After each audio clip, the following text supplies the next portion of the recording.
Hi, good morning. Thanks for joining us today in our support lab. My name is Travis McGrath. I'm the Director of Client Services here at Exago.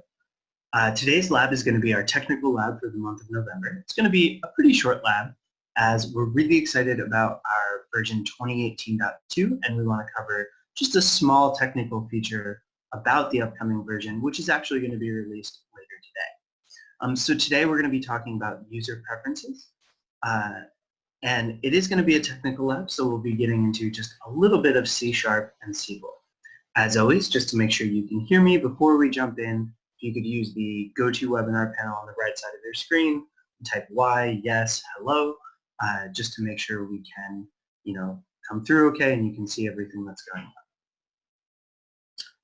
Okay, so with that, let's dive right in.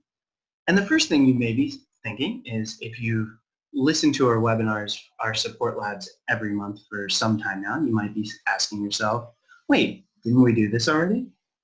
The answer is yes, we did. In a technical webinar, previously we covered user preferences in depth.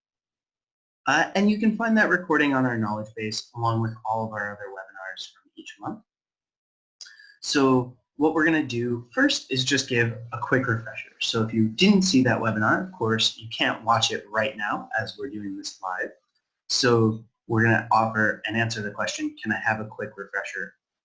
And so first, what are user preferences? Well, user preferences are choices made by a user that are going to be stored via Exago. And what do you mean by choices is what you might ask. And those choices can include startup reports, reports that a user says they want to see every time they enter Exago. User reports, which are interactive changes made on the report viewer that a user wants to apply whenever they run a report, but they don't want to make a new copy of the report or anything like that. They just want to have their own, preferences applied. And a couple of other things, and we'll get into what some of those other user preferences are and how they're stored in just a little bit. Okay, so from a technical perspective, we know what user preferences are, but where do they live? How are they handled? And by default, Exago handles user preferences using what we call local storage.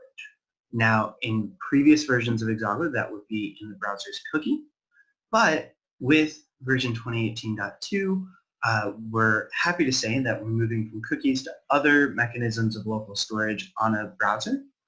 So that's something that we handled slightly differently, though if you're using that methodology, no specific changes are going to be needed from you as the administrator. If you don't want to use the browser's local storage, server events are the recommended way to store user preferences however you choose. Most clients of ours who use server events in this way, and what you'll see if you go back and watch the previous webinar on user preferences, is to store them into a database. So that's what we're going to be looking at here, because that's our recommended approach. Great. So with that in mind, what's new? So first, as I mentioned, local storage doesn't use cookies. So that's a new change. We think it's a good one. Also, we've added what we call general user preferences. These are specific elements of Exago's interface that a user may change. They can be small things like the size of the menu or how they want to browse the reports tree that Exago wants to hold on to and apply the next time the user comes in so that they don't have to adjust the interface time and time again. And finally, the new thing is tutorials. Now, if you were with us on last week's support lab, you saw a sneak peek at the ExpressView tutorials. The tutorials are going to be tied to user preferences, and we'll talk about how in just a moment. So first, general user preferences. So these are small adjustments to the interface, as I mentioned. They're stored behind the scenes as a JSON array. And to give you an example of that, we can look at one here, and we can see this is a pretty simple array. It's just going to have a couple of properties, and there'll be things like how are you searching the reports tree? Do you have the main panel selected? Various decisions like that. For tutorials, these are saved in a database, and I've taken a screenshot of sort of a couple of rows of my local copy here.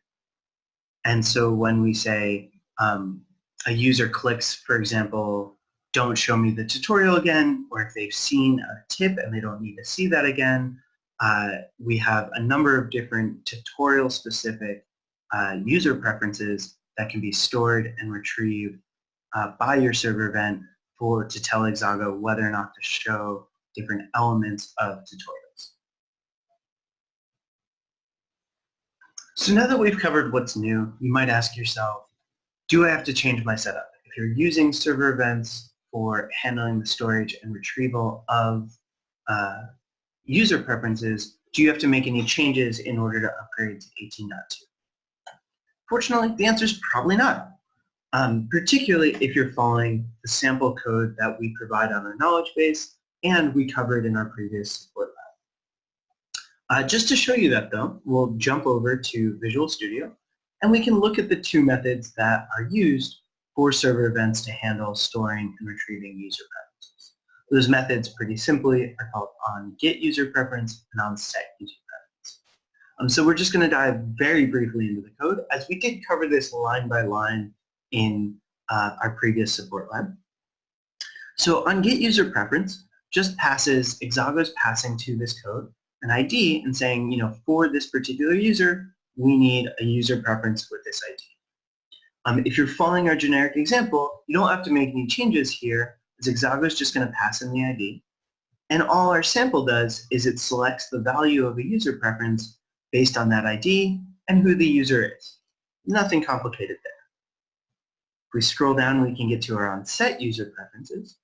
And here we pass in again the session info object to tell us who the user is, but also the ID of the user preference we want to save, as well as its value.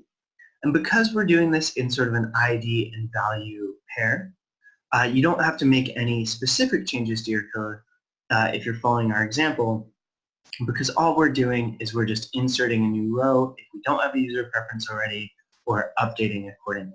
But we're just inserting that ID and that value. We're not doing any changes or anything complex there. So if you're following our code sample from our knowledge base as your setup and you are doing something similar and very generic, then no changes are needed as you upgrade to 18.2. Those features will tie in seamlessly and you'll be all set.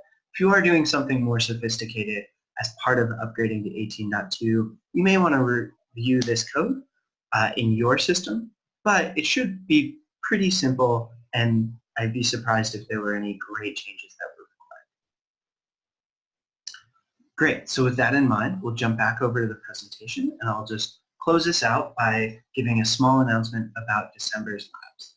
As version 2018.2 comes out today, we're going to keep focusing on that with our end user lab, so we're going to be talking about filtering by formulas.